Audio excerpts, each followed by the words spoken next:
সবাই যেন শান্তিপূর্ণভাবে কেন্দ্রে এসে ভোট দিতে পারে তা নিশ্চিতে সব ধরনের ব্যবস্থা নিচ্ছে নির্বাচন কমিশন। বাংলাদেশে অবস্থানরত বিদেশি সব মিশনের কূটনীতিকদের সাথে বৈঠক শেষে একথা জানান প্রধান নির্বাচন কমিশনার। সেই সাথে সিসি কিন্তু আরও জানিয়েছেন যে ভোটের প্রস্তুতি নিয়ে বিভিন্ন দেশের প্রতিনিধিরা সন্তোষ জানিয়ে সব ধরনের সহযোগিতারও আশ্বাস দিয়েছেন। ফারজানা আক্তারের প্রতিবেদন। বহুল আলোচিত 12 ফেব্রুয়ারির নির্বাচনে শুরু থেকেই সমর্থন দিয়ে যাচ্ছে ইউরোপ আমেরিকার পর্যবেক্ষকরা।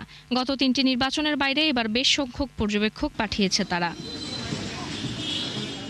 রাজধানীর একটি হোটেলে বাংলাদেশে অবস্থানরত বিভিন্ন দেশের কূটনীতিক ও রাষ্ট্রদূতদের সঙ্গে বৈঠকে বসে নির্বাচন কমিশন। বৈঠকে ইউরোপীয় ইউনিয়ন সহ বিভিন্ন দেশের মিশন প্রধানরা অংশ নেন। এ সময় সংসদ নির্বাচন ও গণভোটকে ঘিরে কমিশনের সার্বিক প্রস্তুতি, ভোট গ্রহণের পরিবেশ এবং আইনশৃঙ্খলা পরিস্থিতি নিয়ে আলোচনা হয়। আলোচনা খুব সুন্দর হয়েছে। আমরা এখানের যত ডিপ্লোম্যাটসরা আসছে, যারা ইউএন এজেন্সিসের যারা রিপ্রেজেন্টেটিভস আছে তারাও ছিল। আমরা দায়িত্ব নেওয়ার পর থেকে এ পর্যন্ত এই 13 ন্যাশনাল ইলেকশন অ্যান্ড রেফারেন্ডামের জন্য আমরা কি কি প্রস্তুতি নিয়েছি, কি কি কাজ করেছি, এটা তাদেরকে আমরা বুঝিয়েছি। অ্যাট এভরি স্টেজ আমরা আমাদের কর্মকাণ্ড পুরোটা আমরা ব্রিফ করেছি। নির্বাচন অবাধ, সুষ্ঠু ও গ্রহণযোগ্য করতে সব ধরনের প্রশাসনিক ও নিরাপত্তা প্রস্তুতি নেওয়া হয়েছে বলে জানান সিইসি। আমরা চাই যে একটা মোস্ট ট্রান্সপারেন্ট একটা ইলেকশন, ক্রেডিবল একটা ইলেকশন, যাতে এখানে কোনো লুকোচুরির কোনো ব্যাপার নেই।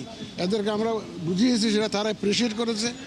যাদের সাথে আমরা কথা বলেছি অ্যাম্বাসেডাররা, দে আর ভেরি হ্যাপি। বৈঠকে কূটনৈতিক প্রতিনিধিরা নির্বাচন নিয়ে তাদের পর্যবেক্ষণ ও প্রত্যাশার কথা তুলে ধরেন। And we thank them very much for all of their work with us over the months in preparing for this consequential election. নির্বাচনে সব ধরনের সহযোগিতার আশ্বাসও জানান তারা। ফারজানা আক্তার, 71, ঢাকা।